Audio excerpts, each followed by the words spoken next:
tutoriel de l'application DigiSlides qui permet de réaliser facilement et rapidement des diaporamas basiques sur ordinateur, tablette ou smartphone.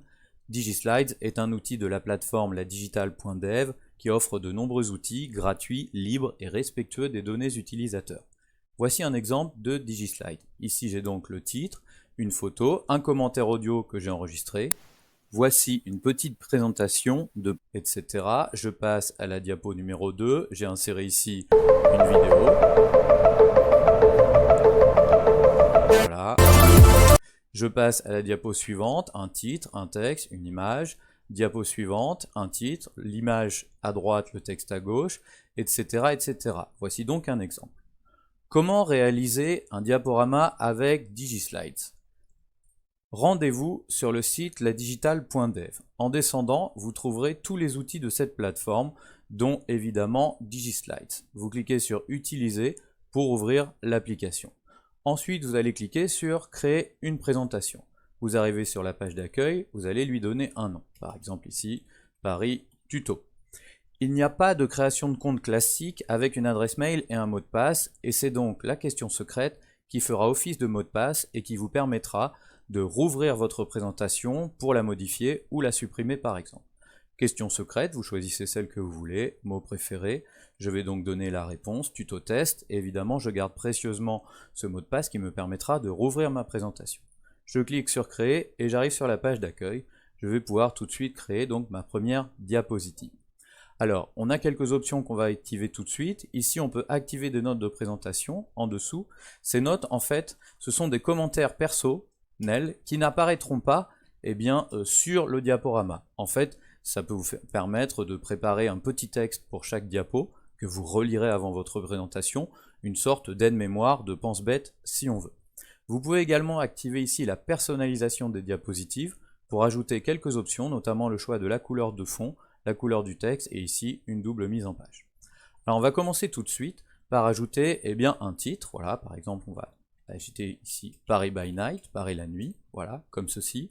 Ici on peut ajouter un texte si on veut, voilà, Paris est une ville magique, voilà, le texte pas trop long de préférence sur un diaporama. On a ici des options classiques, la possibilité de mettre en gras, en italique, de souligner, de rayer, voilà, évidemment tout ça est réversible. Pas de possibilité de choix de la police de caractère, ni de la taille de la police. Vous avez simplement la possibilité ici de jouer sur grand texte ou petit texte, comme ceci. Voilà. Vous pouvez également insérer des puces numérotées, ou des puces avec simplement des points, et ici la possibilité de créer un lien vers un site internet, on verra ça tout à l'heure. Vous pouvez également insérer ici un média, donc image, son que vous pouvez importer en format MP3 ou alors en vous enregistrant avec le micro, et ici une vidéo. Alors au choix vous pouvez mettre sur une diapositive soit une image seule, soit une image plus un audio, soit une vidéo seule, mais vous ne pouvez pas mettre par exemple audio plus vidéo ou image plus vidéo, ça n'est pas possible. On va donc créer par exemple notre première diapo, on va aller chercher par exemple une image, sélectionner une image que l'on va chercher dans notre ordinateur ou notre tablette. Voilà, je prends celle-ci par exemple, image de maximum 1 mégaoctet. Si c'est trop gros, il vous faudra réduire la taille de votre image. Et ici vous avez donc la possibilité d'enregistrer un commentaire, alors soit en allant chercher un son dans votre ordinateur, ici par exemple je peux mettre une musique de fond si je souhaite, voilà, comme ceci, ou alors je peux m'enregistrer directement. Ceci est une petite présentation sur Paris la nuit, une ville exceptionnelle. Je fais stop, je peux me réécouter. Ceci est une petite présentation. Si je suis satisfait, je valide, sinon j'annule. Ici, je vais valider. Voilà, j'ai ma première diapositive de prête. Je peux également jouer, on l'a dit, sur la couleur du texte et la couleur de fond. Par exemple, en fond, je vais choisir par exemple voilà, un bleu clair comme ceci, et en couleur de texte, je vais aller chercher par exemple un bleu plus foncé comme cela. À tout moment, je peux avoir un aperçu de ma présentation. Donc je clique ici sur aperçu, je patiente un instant, et voilà, j'ai bien ce que j'ai prévu, mon titre, mon texte, et ici, mon petit audio. Ceci est une petite présentation, voilà. Je peux refermer et passer à la suite. Remarquez que le commentaire audio, c'est très pratique parce que ça permet éventuellement de s'enregistrer sur chaque diapo pour créer finalement un petit diaporama à consulter soit en autonomie, soit en asynchrone. Et puis ça peut permettre aussi de demander aux élèves finalement de faire un petit oral illustré en s'enregistrant diapo par diapo pour faire comme une sorte de petite capsule vidéo, mais diapo par diapo.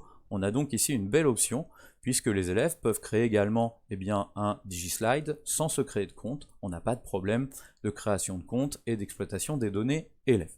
Alors on va créer une deuxième diapositive, on va aller cette fois un peu plus vite, voilà, par exemple on va mettre ici, hop, Paris, les monuments, la nuit. On n'est pas obligé de mettre un texte, alors on n'en met pas, et puis on va simplement rajouter une photo, voilà, on va aller sélectionner une image, par exemple voilà l'image du Sacré-Cœur, on patiente, voilà c'est fait, on va en faire une troisième, ah bah tiens, on va jouer sur la couleur du texte. Alors regardez, ici vous avez par exemple choisi cette couleur. Si vous voulez reproduire exactement cette couleur sur la diapo du dessous, vous pouvez descendre ici et retrouver le code 00011FF. Donc ici, il vous suffit tout simplement de descendre et de garder ici 0011FF. Le copier-coller ne fonctionne pas, donc il faut donc simplement réécrire le code. Ça marche évidemment ici pour la couleur de fond, si on le souhaite, là on ne va pas le faire. On va ajouter une dernière diapositive, on va mettre cette fois par exemple simplement un texte, voilà, on va mettre voilà, panorama de Paris, voilà, la nuit, et puis on va cette fois insérer une petite vidéo. Alors la vidéo, soit vous allez chercher une vidéo YouTube, soit vous allez chercher une vidéo Digiplay. Je vais vous montrer comment faire les deux.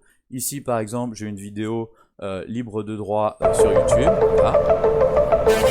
Je peux récupérer tout simplement le lien de partage, ici, ou alors ici, c'est exactement la même chose.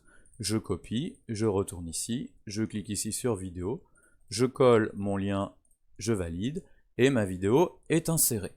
Si je veux la supprimer, je clique sur l'icône vidéo et je clique sur supprimer. C'est la même chose d'ailleurs pour tous les éléments, vous pouvez modifier, supprimer ou valider n'importe quel média à tout moment. Si vous voulez que votre vidéo ne vienne pas de YouTube, vous pouvez récupérer le lien, aller sur la digitale et utiliser un autre service de la digitale qui s'appelle Digiplay. Vous cliquez sur utiliser, vous patientez, vous mettez ici votre lien YouTube, vous cliquez sur valider, et ici vous vous retrouvez avec la vidéo, que vous allez pouvoir renommer, mais ici pas d'importance, et ici intéressant, vous allez pouvoir n'en sélectionner qu'une partie. Par exemple, je peux décider que je veux que la vidéo se lance à la 30e seconde et qu'elle s'arrête à 1 minute 20. Ensuite, il vous suffit de cliquer sur générer et vous avez ici votre vidéo coupée impeccable. Alors du coup, pour ensuite l'insérer dans DigiSlide, vous allez cliquer ici sur l'icône de partage. Vous n'allez pas prendre le code basique ici, vous allez prendre le code d'intégration, c'est-à-dire le code iframe. Vous le copiez et lorsque vous retournez ici dans votre DigiSlides, vous supprimez cette vidéo YouTube et vous pouvez tout simplement décider de mettre une vidéo Digiplay qui sera, on va dire, un peu plus propre en termes d'exploitation des données. Alors on va en faire une dernière, juste pour voir quelque chose par rapport à la mise en page colonne. Donc ici, voilà, on va mettre par exemple à nouveau un monument, comme ceci. On va mettre un petit texte, voilà, par exemple la cour du Louvre avec la célèbre pyramide du Louvre, évidemment, voilà. Et on va cette fois partir sur 2 colonnes. On va insérer une image, voilà, on va aller chercher notre cour du Louvre la nuit, voilà. Et alors voilà un peu ce que ça donne. Lorsque vous êtes en colonne simple, tous les éléments se mettent l'un au-dessous de l'autre. Lorsque vous mettez en système de colonnes, vous avez le texte à gauche et le média à droite. Regardons tout de suite ce que ça donne. Voici donc un aperçu de notre diaporama DigiSlides. Ici la première page, ici la deuxième. Ici on a notre vidéo qui se lie avec... Et lorsqu'on en arrive ici, on a bien 2 colonnes, à gauche le texte, à droite les photos. Voilà donc pour créer un diaporama basique. Alors ensuite, on a également quelques options ici, notamment la possibilité de jouer sur les thèmes, c'est-à-dire sur la police de caractères. Ici par exemple, alors je vais retourner sur la première page de mon diaporama, voilà, donc ici j'ai ce Paris by Night écrit comme ça. Si je modifie par exemple que je passe sur ce thème-là, lorsque je fais aperçu, j'aurai une police de caractères différente. Voilà, donc ça vous permet finalement de jouer là-dessus, à vous de choisir ensuite eh bien, tout simplement le thème, c'est-à-dire voilà, qui vous convient. Ici en voilà un troisième, donc vous voyez, voilà, ça vous permet donc de changer le thème. La transition c'est pareil, hein, ça vous permet tout simplement de changer la manière dont les diapos passent. Ici vous avez une manière basique. Si vous n'êtes pas satisfait, vous pouvez tenter par exemple Zoom, vous cliquez sur Aperçu, vous patientez un instant, et voilà, lorsque vous vous déplacez, vous avez une autre manière de bouger sur votre diaporama. Vous pouvez également ici eh bien, jouer sur la présentation pour y voir plus clair. Par exemple, vous pouvez décider de tout replier, comme ça vous voyez bien vos différentes diapos. Diapos d'ailleurs que vous pouvez tout simplement déplacer comme ceci, ou ouvrir, par exemple si vous avez fait une erreur sur la 2, vous cliquez et vous pouvez la modifier très facilement. Ça vous permet de naviguer, vous voyez, très facilement dans vos diapos en les mélangeant. Bien sûr, vous pouvez supprimer une diapo à tout moment, tout déplier, tout replier librement, donc ça aussi, eh bien, c'est très pratique. Alors ensuite, une fois que votre diaporama est prêt, eh bien, comment le partager ou comment le conserver? Eh bien ici, vous avez l'icône de partage qui va vous permettre de récupérer un lien. Vous cliquez sur le lien, et très important, il va vous falloir archiver le lien quelque part, comme ici, eh bien, dans un fichier texte, tout simplement, voilà, Paris by Night, parce que comme il n'y a pas de création de compte, si vous ne conservez pas ce lien, eh bien vous perdrez votre diaporama sans possibilité de le retrouver. Vous pouvez également, si vous le souhaitez, récupérer donc un lien d'intégration ici, voilà, en le copiant, pour insérer votre diaporama DigiSlide sur un site, un blog, et puis ici vous avez également la possibilité de partager votre diaporama avec un QR code que vous pouvez enregistrer, mettre sur une fiche activité, télécharger, imprimer, etc. etc. C'est donc finalement très pratique. Ensuite, eh bien, lorsque tout votre travail est fait, vous avez ici les dernières options. Alors, vous pouvez modifier le nom de la présentation, par exemple, voilà, Paris tuto 2, si je souhaite le modifier comme ça. Bon, là, on ne va pas le faire. Vous pouvez également modifier l'accès à la présentation, par exemple, vous indiquez la question secrète du moment, donc quel est mon mot préféré, donc j'avais choisi tuto test. Si vous voulez modifier ça, eh bien, vous pouvez choisir un nouveau truc, donc ça sera tuto test 2, je modifie donc finalement le code d'accès.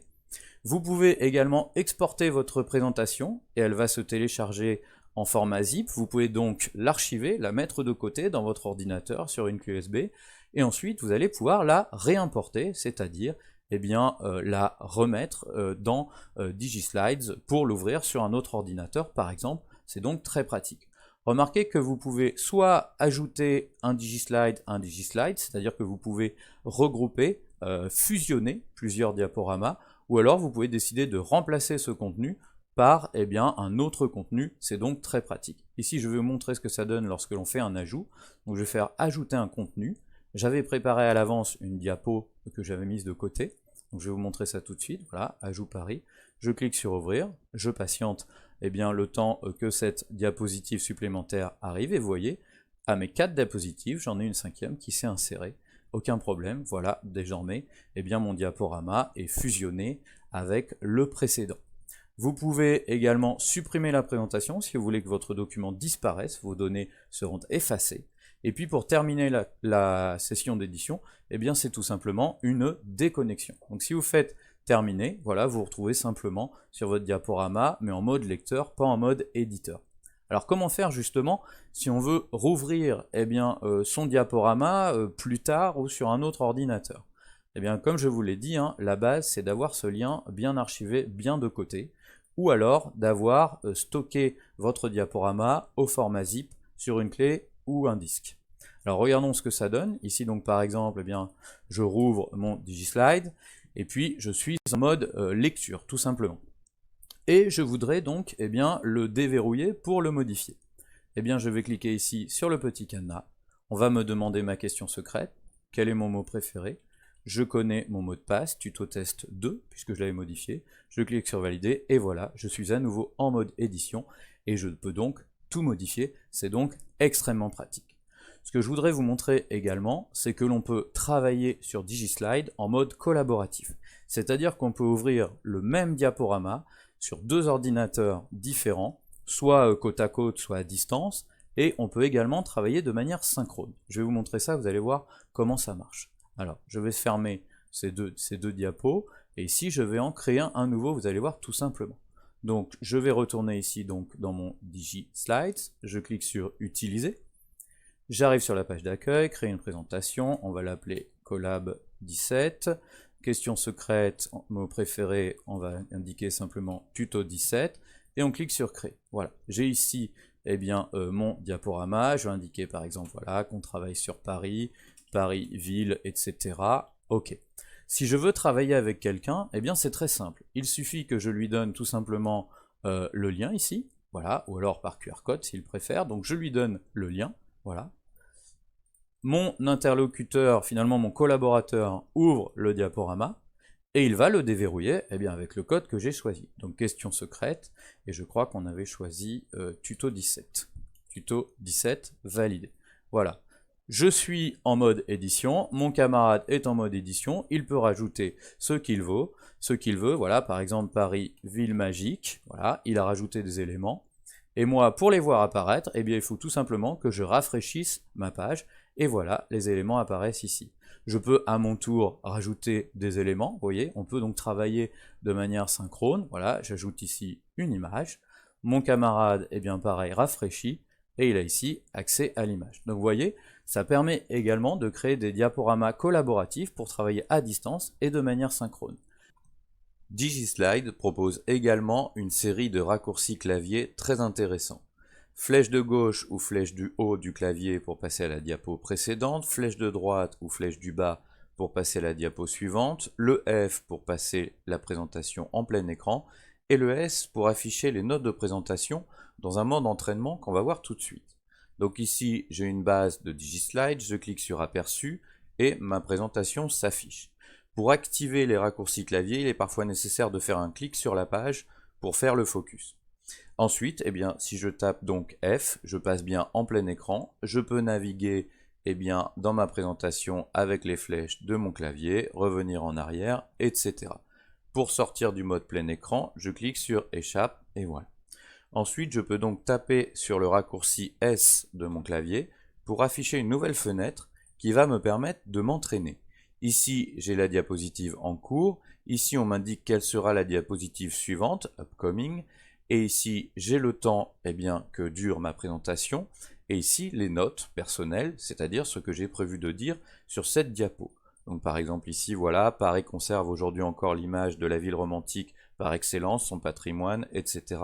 etc. Vous pouvez ensuite tout simplement naviguer dans les diapositives avec à chaque fois l'affichage de vos notes de présentation. Cela vous permet donc de vous entraîner avant de faire la présentation. Vous pouvez jouer ici sur la mise en page, voilà, pour choisir celle qui vous conviendra le mieux, voilà, comme ceci. Et autre fait intéressant, si vous cliquez sur Échappe, vous avez ici une vue globale de toutes les pages de votre diaporama pour aller par exemple chercher une diapo qui vous intéresse plus particulièrement.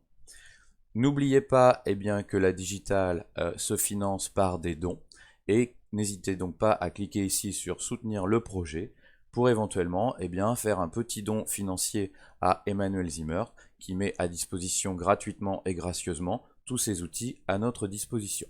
Voilà, maintenant vous savez tout et c'est donc à vous de jouer.